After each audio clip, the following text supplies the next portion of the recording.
Comment se profile ton avenir pro? Là, tu en es à un moment où tu as des nouvelles idées, des nouvelles envies surtout. C'est de l'envie, c'est de la passion, et c'est quelque chose qui débute et qui débute bien. On est sur cette notion de passion. Là, en obstacle, cette carte peut être un atout quand elle tombe sur récupérer ce qu'on doit récupérer et partir vers un nouveau chemin. Mais là, elle tombe en obstacle. Donc c'est attention de ne pas abandonner ce nouvel élan qu'on a là, ces nouvelles envies pour aller vers autre chose. Donc là, la question, c'était comment se profile l'avenir pro. Il y avait une notion de travail alimentaire et de travail passion.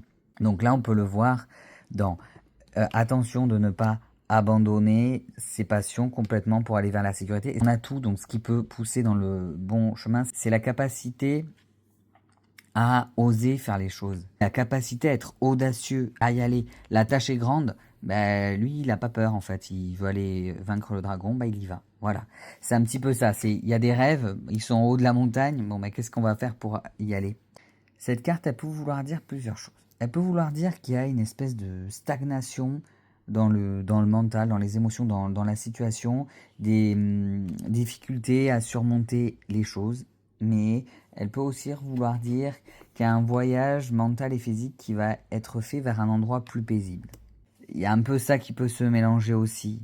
Là, c'est plus par stratégie pour surmonter les obstacles, mais ça peut être aussi une prise de pouvoir personnelle. Là, il peut vraiment y avoir les deux qui se mélangent. Il peut vraiment y avoir le côté artistique, enfin le côté travail, et il peut y avoir aussi le côté alimentaire. Là, il y a la possibilité de trouver une gymnastique entre les deux.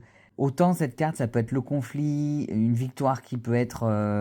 en fait, on gagne quelque chose, mais c'est un peu amer. Donc oui, peut-être qu'on est plus stable, mais c'est pas ce qui nous rend foufou. Et j'ai demandé à savoir s'il fallait le prendre du côté positif ou négatif, cette carte. Donc est-ce que ce 5 d'épée, je devais le voir comme la capacité d'avoir des stratégies pour surmonter les obstacles? Est-ce que c'était la capacité de reprendre son pouvoir personnel? Ou c'est plutôt cette victoire un petit peu amère? Et je suis tombé sur le 9 de bâton, donc c'est une impression d'avoir plein de difficultés et de devoir toujours lutter, mais c'est cette résilience-là aussi. Pour moi, là, il y a une articulation entre le côté travail alimentaire et le côté travail passion, on va dire. Mais je vais faire un autre tirage pour le déterminer.